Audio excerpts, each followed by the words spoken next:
જય શ્રી કૃષ્ણ ફ્રેન્ડ, કેમ છો બધા? મજામાં? આપણે અહીંયા તમે સ્ક્રીન ઉપર જુઓ છો તેમ ચેપ્ટર 11 માપન ધોરણ 8માં આપણે શીખવાના છીએ આજે. તો માપન શબ્દ પરથી જ તમને અહીંયા ખબર પડે છે કે માપન એટલે શું. ઓકે, તો પહેલાં આપણે માપનની થોડીક માહિતી મેળવી લઈએ.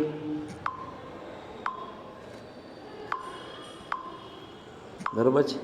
માપનની માહિતી મેળવવી હોય તો આપણે અહીંયા જોઈ શકીએ છીએ કે થોડુંક ઝૂમ કરીને બતાવું જેથી તમને આઈડિયા આવશે.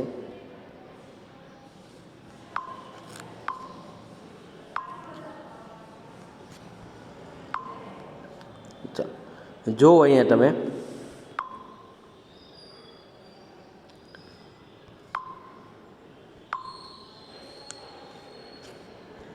ચલો માપ બંને સમતલ આકૃતિ દ્વારા આપણે શીખી ગયા છે. આપણે આગળ બી થોડુંક શીખ્યા છે કે પરિમિતિ કોને કહેવાય, અંતર કઈ રીતે મપાય.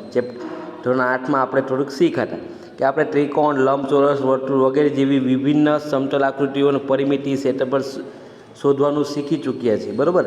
જેમ લંબચોરસ આકાર ફરતે આવેલા રસ્તા કે પગદંડીનું ક્ષેત્રફળ પણ આપણે શીખી ગયા. ચાલો આપણે એકવાર ફરી યાદ કરીએ. એને યાદ કરવું હોય તો કઈ રીતે કરીશું? તો જુઓ તમે અહીંયા જુઓ તેમ કે આપણા પૂર્વજ્ઞાનની ચકાસણી માટે એક ઉદાહરણ આપણે લઈએ કે બગીચાની ચારે બાજુ આ એક બગીચો છે. બરાબર છે. તમે અહીંયા જુઓ તેમ આયરો બગીચો બરાબર છે.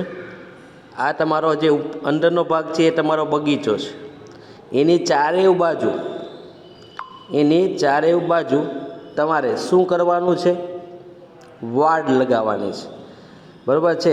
તો તમે વાડની લંબાઈ મેળવવા આપણને બગીચાની શું મેળવવી પડે? પરિમિતિ. કેમ કે આપણે કોર્નરનો ભાગ શોધવાનો છે. કયો ભાગ શોધવાનો છે? આ કોર્નરનો. જુઓ હું તમને બતાવું તે ભાગ આપણે શોધવાનો છે. એટલા માટે આપણે શું શોધવું પડે? પરિમિતિ. આ ભાગ. બરાબર છે. આ ભાગ જુઓ, આ ભાગ શોધવાનો છે. જો આ ભાગ, જો એની બાજુઓ શોધવાની હોય આ રીતે જો બતાવો તમે. બરાબર છે. તો એને કહેવાય પરિમિતિ. શું કહેવાય? પરિમિતિ. બરાબર છે. પણ તમારે આ કોઈ એક ચોરસ છે, એનો અંદરનો ભાગ શોધવાનો છે, તો એને કહેવાય ક્ષેત્રફળ. શું કહેવાય? ક્ષેત્રફળ. સમજ પડે છે? જો કોર્નર સપાટી વસ્તુ શોધવાની કે મીન્સ કે વાડ તમને ખબર છે, વાડ ક્યાં લગાવવાના આપણે? સપાટી પર. બરાબર છે. આ તમારી કોર્નર પર, ધાર પર. બરાબર છે. તો એ ધાર પર લગાવવાનું તો એ તમારું શું કહેવાય? પરિમિતિ. અને અંદરનો ભાગ શોધવા કે અંદર કેટલી વસ્તુ હશે, કેટલો આકાર હશે, તો એ તમારું થઈ ગયું ક્ષેત્રફળ. પડે છે સમજ? એટલે આ ચેપ્ટરમાં આપણે વધારે શીખવાના હોય તો એક પરિમિતિ અને એક તમારું ક્ષેત્રફળ. તમે ચોરસ, લંબચોરસ એનું બધાનું શીખી આવ્યા છીએ. એટલા માટે હવે આપણે આગળ પણ થોડુંક તો શીખવું પડશે ને. તો એ આગળ શીખવા માટે આપણે આગળ જોશું. તો જુઓ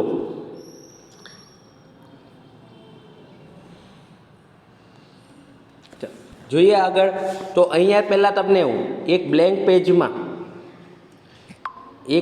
પેજમાં હું તમને એક વસ્તુ બતાવું છું. જુઓ તમે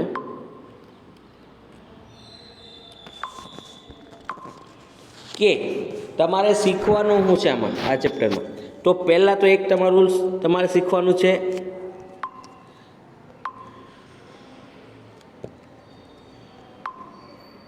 લંબઘન. બરાબર છે. સમઘન. લંબઘન બધી વસ્તુ શીખવાની છે આપણે. પણ અહીંયા જો પહેલું આપણે શીખીશું સમઘન. બરાબર છે. હું શીખીશું સમઘન, લંબઘન, સમલંબ, સામાન્ય ચતુષ્કોણ. બરાબર છે. આપણે સામાન્ય ચતુષ્કોણ પણ શીખીશું, એનું ક્ષેત્રફળ કઈ રીતે શોધાય. પછી ધન આકારો બધા શીખીશું. ધન આકારો એટલે કેવા આકારો? જે મેં તમને બતાવ્યા તે લંબઘન, સમઘન, બરાબર છે.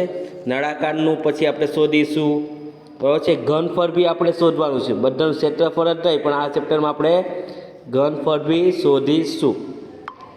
ઓકે, ફરી એકવાર રિપીટ કરી દઉં. આપણે આ ચેપ્ટરમાં શીખીશું, તો પહેલાં આપણે શીખીશું એમાં સમલંબ ચતુષ્કોણ કેને કહેવાય. કોને? સમલંબ, બરાબર. સામાન્ય ચતુષ્કોણ હોય તે આપણા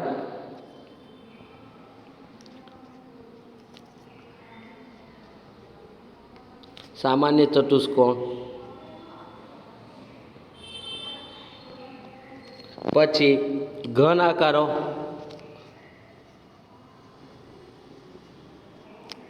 બરાબર છે. લંબઘન, સમઘન, બરાબર છે. નળાકાર, પછી એનું પાછું ઘનફળ. આ બધી વસ્તુ આપણે શીખવાના છે. ઓકે, તો એ બધી વસ્તુ શીખવી હોય તો આપણે ક્ષેત્રફળ એટલે શું અને ક્ષેત્રફળની વ્યાખ્યા આપણે જોઈએ. તો અહીંયા જોજો, હું લખતો નથી પણ બોલી જાઉં છું. જુઓ કે ક્ષેત્રફળ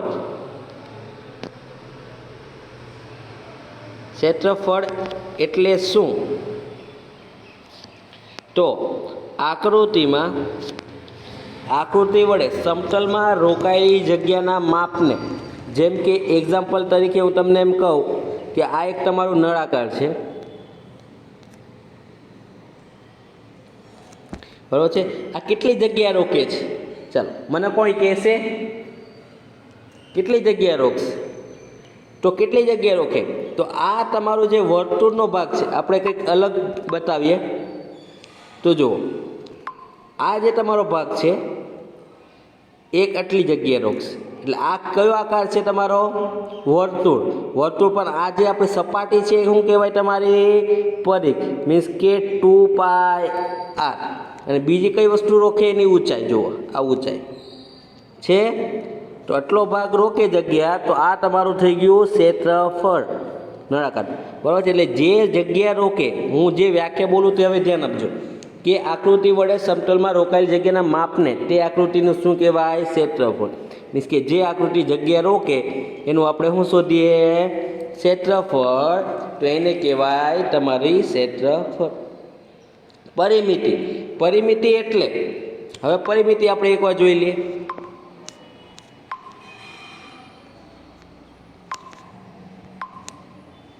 બરોબર છે. ચાલો પરિમિતિ જોઈ લઈએ. હવે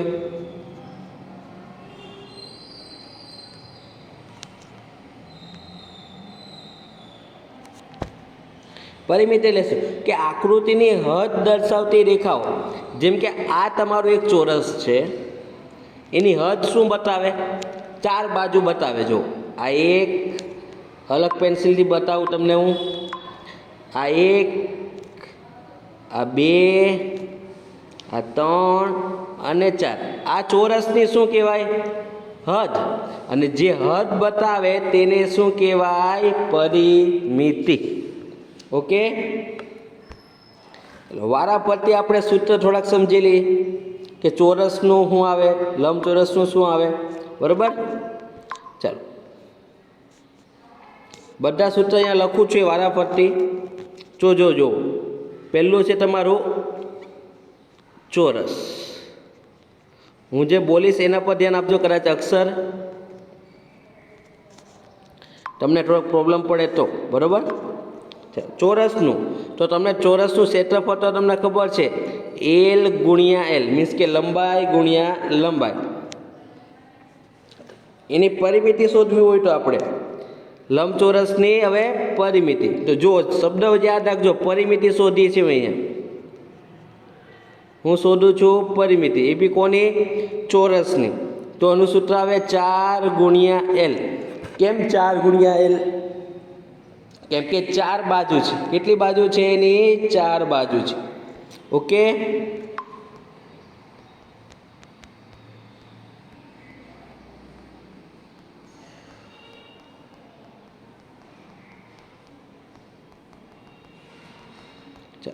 ત્યાર પછી આપણે આવ્યા હવે લંબચોરસ.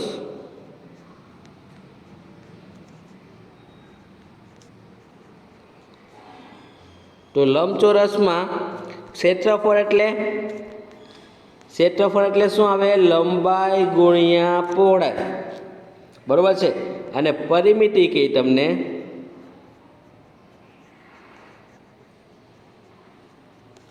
પરિમિતિ કહી તો 2 કૌંસમાં L પ્લસ બી. કેમ 2 કૌંસમાં? કેમ કે એમાં 2 વખત લંબાઈ આવશે અને 2 વખત શું આવશે? તમારી પહોળાઈ. એટલા માટે તમારે 2 લંબાઈ અને 2 પહોળાઈ, પણ મેં એને બંનેમાંથી 2 ને શું કરી નાખ્યા છે? કોમન કાઢી નાખ્યા છે. એટલે તમારું આ થઈ ગયું સૂત્ર. ક્લિયર છે?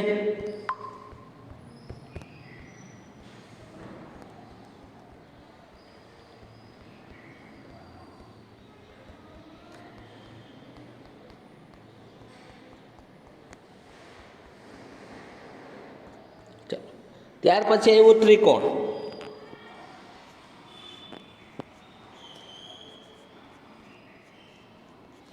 ત્રિકોણનું ક્ષેત્રફળ આપણે જોવું હોય તો આપણે ત્રિકોણનું ક્ષેત્રફળ અહીંયા જોઈએ તો 1/2 પાયો ગુણ્યા વેધ. શું થાય? ત્રિકોણનું ક્ષેત્રફળ 1/2 પાયો ગુણ્યા વેધ. અને પરિમિતિની શોધવી હોય તો યાદ રાખજો 3 બાજુનો સરવાળો. 3 બાજુનો શું કરવાનો છે તમારે? સરવાળો. એટલે એ તમારું શું થઈ ગયું? ત્રિકોણનું ક્ષેત્રફળ. ક્લિયર છે? તો આ હતું તમારું ત્રિકોણનું ક્ષેત્રફળ. ત્યાર પછી આપણે પાછા આગળ વધીએ તો વર્તુળ આવ્યું હોય તો આ તમારું વર્તુળ, બરાબર છે. તો એનું ક્ષેત્રફળ પાઈ આર સ્ક્વેર. યાદ રાખજો શું આવે? પાઈ આર સ્ક્વેર. જો પરિમિતિ કહે તો 2 પાઈ આર. ઓકે, આ શું છે તમારું ક્ષેત્રફળ? આ શું છે તમારી પરિમિતિ? ઓકે, આ તમારું અહીંયા થઈ ગયું વર્તુળનું ક્ષેત્રફળ. હવે આપણે આવ્યા આગળ વધીએ તો સમાંતર બાજુ ચતુષ્કોણ. યાદ રાખજો કયું ચતુષ્કોણ?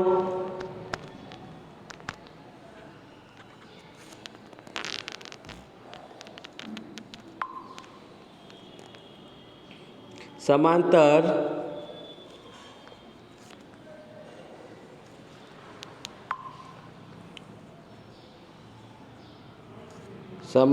બાજુ ચતુષ્કોણ. ઓકે, ચાલો સમાંતર બાજુ ચતુષ્કોણનું ક્ષેત્રફળ આપણે જોવું હોય તો હું અહીંયા ક્ષેત્રફળ લખું છું. શું આવે?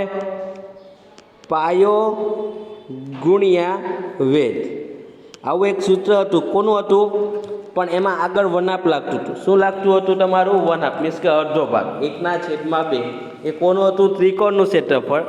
સમાંતર બાજુ ચતુષ્કોણનું ક્ષેત્રફળ કહી તમને તો ફક્ત તમારે શું કરવાનું? પાયો ગુણ્યા વેધ. ઓકે, પરિમિતિ બાજુ જઈએ તો હું ફક્ત પદ લખું છું. પરિમિતિ એટલે શું? ચારેય બાજુનો સરવાળો. તમને ખબર ચતુષ્કોણ હશે એટલે કેટલી બાજુ આવવાની તમારી? 4 બાજુ. આપણે આકૃતિ દ્વારા સમજીએ તો આ તમારું છે ચતુષ્કોણ. તો તમે જો 1 બાજુ 2 3 અને 4. તો 4 બાજુનો શું કરવાનો? તમારે સરવાળો. એટલે તમારું શું મળી જશે તમને? પરિમિતિ. ઓકે, આગળ વધીએ તો તમારું હવે આવશે સમલંબ. કયું આવશે? સમલંબ. સમલંબ કે તો જુઓ સમલંબનું ક્ષેત્રફળ અહીંયા હું લખું છું કે 1/2 સમાંતર બાજુ. યાદ રાખજો હું જે શબ્દ બોલું છું તે સમાંતર બાજુઓનો સરવાળો ગુણ્યા સમાંતર બાજુઓ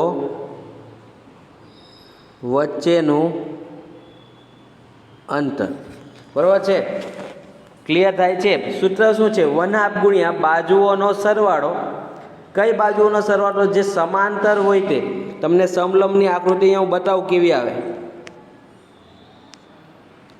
આ તમારી થઈ ગઈ સમલંબની આકૃતિ. તો બે બાજુ એની સમાંતર કઈ હશે? જો રેડ બોલ પેનથી બતાવું. આ બંનેનું જે માપ આપ્યું હોય એનો શું કરી દેવાનો? સરવાળો.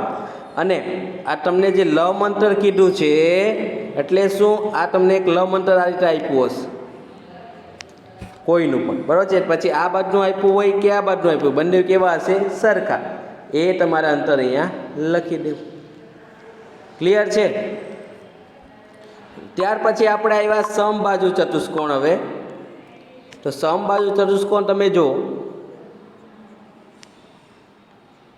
તો સમબાજુ ચતુષ્કોણ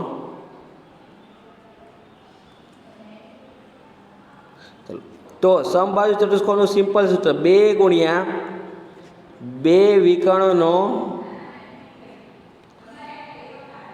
શું કરવાનો? ગુણાકાર. અત્યાર સુધી બધામાં શબ્દ સરવાળો આવતો છે, આમાં યાદ રાખજો શું કરવાનું છે તમારે? ગુણાકાર. ઓકે, યાદ રાખ રહેશે ને બધા સૂત્ર? ઓકે. તો હવે આપણે આગળ વધીએ. આ બધા સૂત્ર યાદ રહી ગયા હોય તો જ આપણે સ્વાધ્યાય બાજુ આપણે આગળ વધી શકીએ, બાકી નહીં. ઓકે, તો હવે આપણે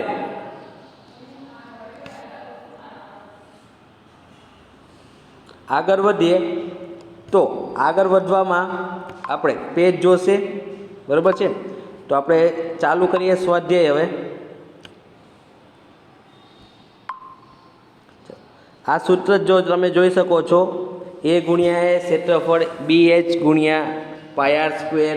અહીંયા તમે એને જે શબ્દ લીધો હોય એ શબ્દ વાપર્યો હશે. ઓકે,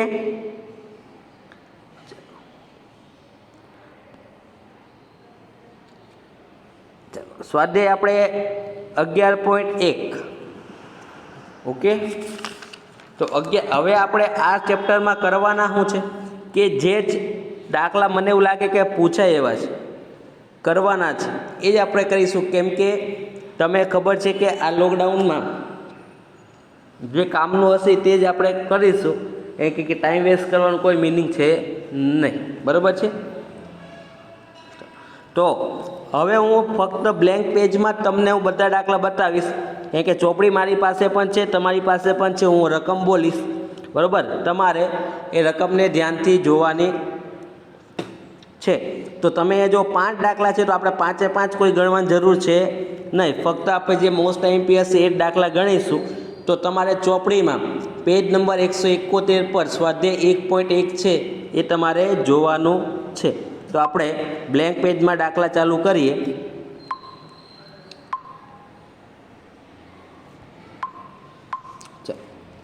તો બ્લેન્ક પેજમાં આપણે દાખલા ચાલુ કરીએ.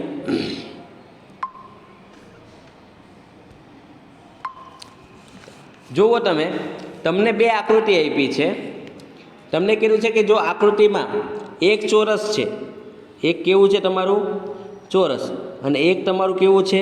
લંબચોરસ. તો ખેતરમાં તેમના માપ આપેલા છે. તો આ બંને ખેતરોની પરિમિતિ સમાન છે. પ્રશ્ન પૂછ્યો છે તમને, પરિમિતિ કેવી છે તમારી? સમાન છે. અને ક્યાં ક્ષેત્રફળ, ખેતરનું ક્ષેત્રફળ પણ વધારે હશે? કયા ખેતરનું ક્ષેત્રફળ વધારે હશે? તો આપણે આને નામ આપી દઈએ A. શું આપી દઈએ આને નામ? A. બરાબર છે? અને આને આપી દઈએ B. ચાલો, આનું માપ તમને આપ્યું છે, જુઓ 60. કેટલું આપ્યું છે? 60. અને આનું આપ્યું છે તમને 80. ચાલો, પહેલાં આપણે શોધીશું પરિમિતિ. તો હું આખું લખતો નથી, તો આપણે લખીએ ફક્ત ચોરસની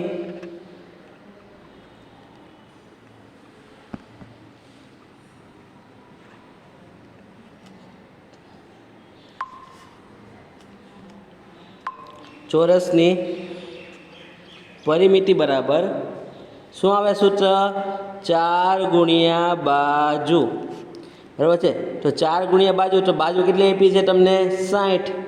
તો 6 ચોક 24 એટલે 240. યાદ રાખતા રહેજો મિત્રો, 40, બરાબર છે. ત્યાર પછી આપણે શોધીશું હવે લંબચોરસનું, લંબચોરસની પરિમિતિ. તો લંબચોરસની પરિમિતિ શોધવી હોય તો આપણે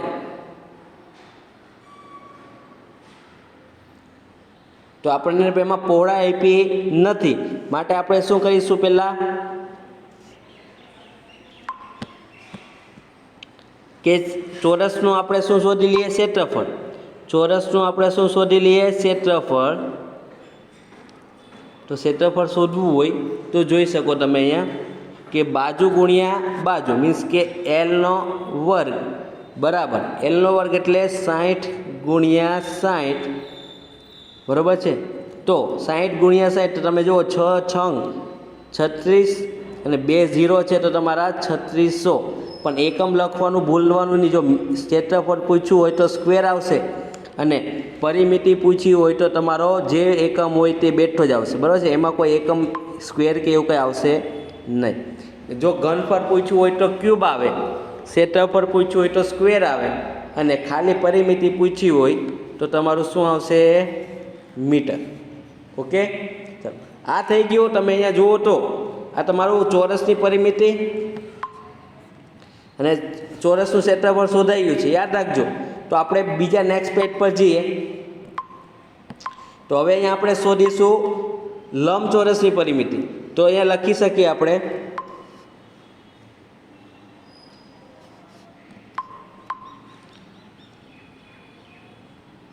કે લંબચોરસની પરિમિતિ બરાબર ચોરસની પરિમિતિ. કેમ આવું કરવું પડ્યું? કેમ કે આપણી પાસે પહોળાઈ નથી. પહોળાઈ નથી એટલે આપણે અહીંયા સૂત્ર લખીએ કે 2 કૌંસમાં લંબાઈ પ્લસ પહોળાઈ બરાબર 240. ચાલો આના પરથી આપણને લંબાઈ ખબર છે 80, પણ પહોળાઈ ખબર નથી, પણ ચોરસનું ક્ષેત્રફળ તમને ખબર છે. તો પહોળાઈ બરાબર 180 ગુણ્યા 2, 80 ગુણ્યા 2 એટલે કેટલા થાય? 160, બરાબર છે. 160 240માંથી જાય તો તમારા વધે 120. 120 ભાગ્યા 2 કરીએ, સોરી 160 વધે તો 160, બરાબર છે. તો 240માંથી 160 બાદ કરીએ તો વધે તમારા 80. કેટલા વધશે? 80, બરાબર. 80 વધે તો એના ભાગ્યા 2 કરીએ તો તમને પહોળાઈ મળશે તમને અહીંયા 40. ઓકે, પહોળાઈ 40 મળ્યા પછી તમે અહીંયા જોઈ શકો છો તેમ કે પહોળાઈ મળ્યા પછી આપણે લંબચોરસનું હવે શું શોધીશું? ક્ષેત્રફળ, બરાબર. લંબચોરસનું શું શોધીશું? ક્ષેત્રફળ. તો લંબચોરસનું ક્ષેત્રફળ શોધવું હોય તો લંબાઈ બરાબર લંબચોરસ બરાબર L ગુણ્યા B બરાબર 80 ગુણ્યા 40 બરાબર 3200, બરાબર. તો હવે તમે અહીંયા જુઓ લંબચોરસનું કેટલું આવ્યું? 3200 મીટર સ્ક્વેર. ચાલો ચોરસનું કેટલું આવતું હતું યાદ છે ને? 3600 મીટર સ્ક્વેર. તો કયું વધારે? તો ચોરસનું. તો છેલ્લે શબ્દ આપણે લખવાનો આમ. શું લખીશું? કે આમ ચોરસ ખેતરનું ક્ષેત્રફળ કેવું હશે? તમારું વધારે હશે. ઓકે, ચાલો આગળ વધીએ. તો બીજો દાખલો કોઈ કામ નથી, બરાબર છે. ચાલો આપણે ડાયરેક્ટ ગણીશું ચોથો દાખલો. તો બીજો અને ત્રીજો હું તમને હોમવર્કમાં આપું છું, તમારે કરવાનો છે. ચાલો ચોથા દાખલા તરફ જઈએ આપણે.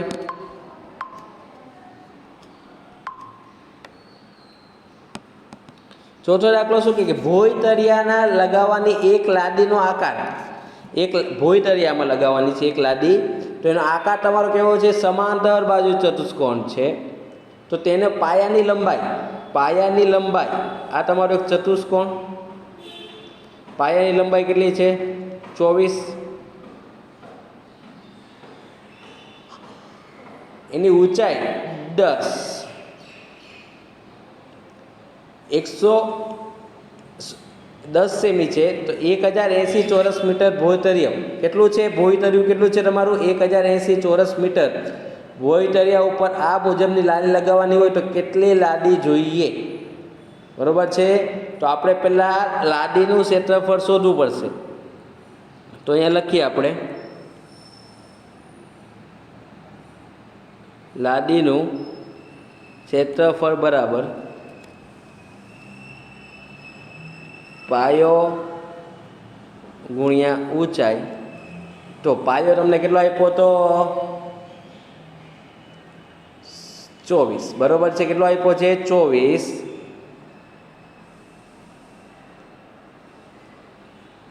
અને આપણે એને મીટરમાં ફેરવ્યું છે એટલે ભાગ્યા 100, 10 ભાગ્યા 100. તો તમે આ જો મીંડું કેન્સલ, 24/24, બરાબર છે. તો જવાબ આવશે તમારો 24/1000 મીટર સ્ક્વેર. આ તમે જે હતું એ શેમાં હતું? સેમીમાં હતું, બરાબર છે. તો એને મેં મીટરમાં ફેરવ્યું છે એટલે ભાગ્ય કેટલા કરવા પડે તમારે? 100. કેમ એમાં ફેરવ્યું? તો આપણે આગળ જોઈએ તો ભોયતરિયાનું જે માપ આપ્યું છે મીટરમાં આપ્યું છે. જુઓ 1080 ચોરસ મીટર, એટલા માટે મેં આને એમાં ફેરવી દીધું છે મીટરમાં.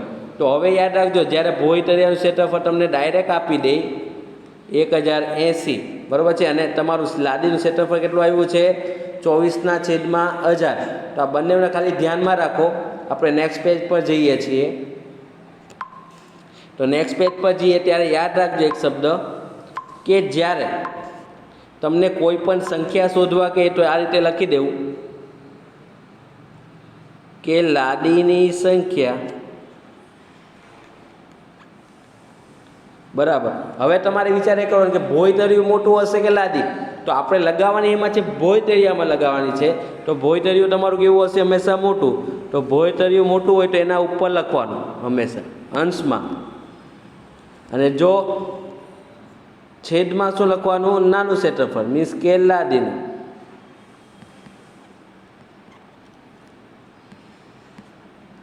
બરોબર છે. ચાલો, 1080 ભાગ્યા 24, 1000 પાછા કા જશે? ઉપર. ચાલો, 1000 ઉપર જાય તો આપણે ભાગ ચલાવવાના છે હવે, બરોબર. તો ભાગ ચલાવીએ તો અહીંયા 45/24, કેટલા? 45/24, 45 કેન્સલ, તો તમારો જવાબ આવશે 45,000 લાદી. કેટલી જોશે તમારે? 45,000 લાદી જોશે. ઓકે, ક્લિયર થાય છે દાખલો? પાક્કું ને? સમજ પડે છે ને? ઓકે, તો આ હતા તમારા બધા દાખલા, બરોબર છે.